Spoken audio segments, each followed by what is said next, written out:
oscillating tool that takes a battery. I'm going to open it up. I'll show you how to put the blade in it, and then talk about some of the functions. Now, this says it's 18 volt. This is a subcompact model, so it's fairly small. It talks about the degrees of cut at 20,000 oscillations per minute, and it's brushless and variable speed. And it accepts multi-volt batteries, so it's going to work on either battery I have. Let's open it up and take a look at this.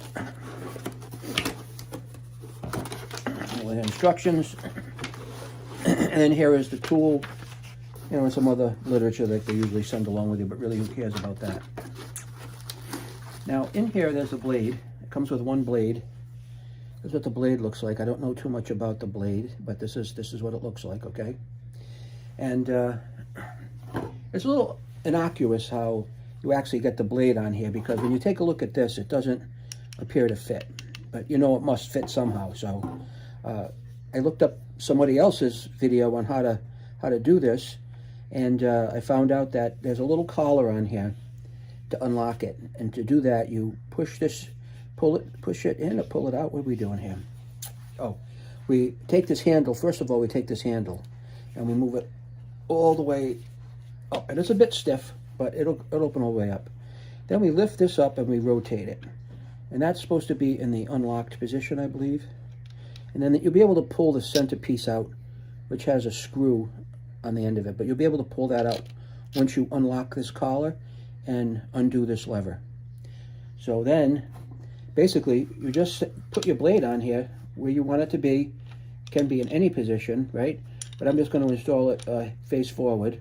You put the screw back in here, all right? And then you lock the collar again. And that allows you to screw this down now to engage that blade, all right? And come on.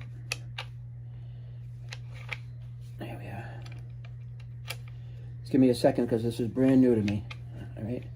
And then once that's in there and engaged, then you move this lever again, and that locks everything firmly in place, all right?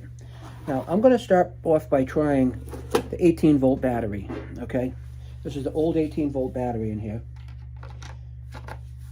And I've already used it for a bunch of other things. But I noticed there's a test charge button down here, which probably doesn't work on this battery. No. And we'll turn this on. And that's it.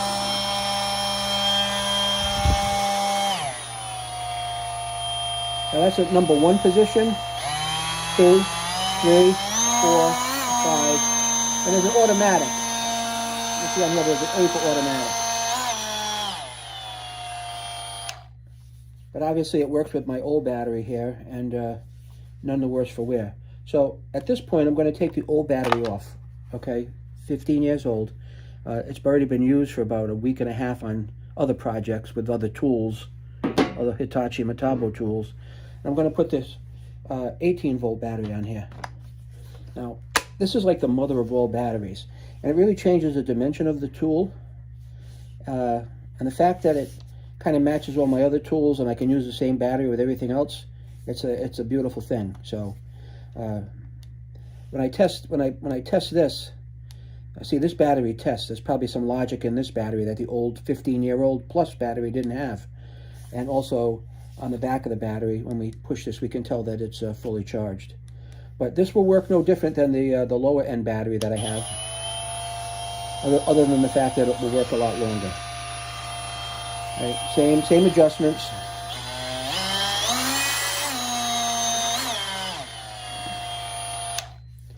So that's it. This is the Metabo HPT cordless multi-tool. Now, I've done a lot of projects with corded multi-tools, and I've always wanted a cordless multi-tool. It is just so much more convenient, and the fact that it was a birthday gift along with this battery makes it all the better. So again, Chris, thank you so much. I appreciate it. Love to you and your family. And if anybody's interested in a tool like this, this is the compact version. I will put a link to this tool on Amazon and the battery if you wish, you'll go buy it there. You can support me making these videos, which my wife wonders why I do it, but that's just something for me. I'll be retiring in a couple of months, and I'll kind of keep busy with some of these little projects I have and share with you the journey as I go along. So thanks again for looking, and if you happen to find this useful, like and subscribe the video.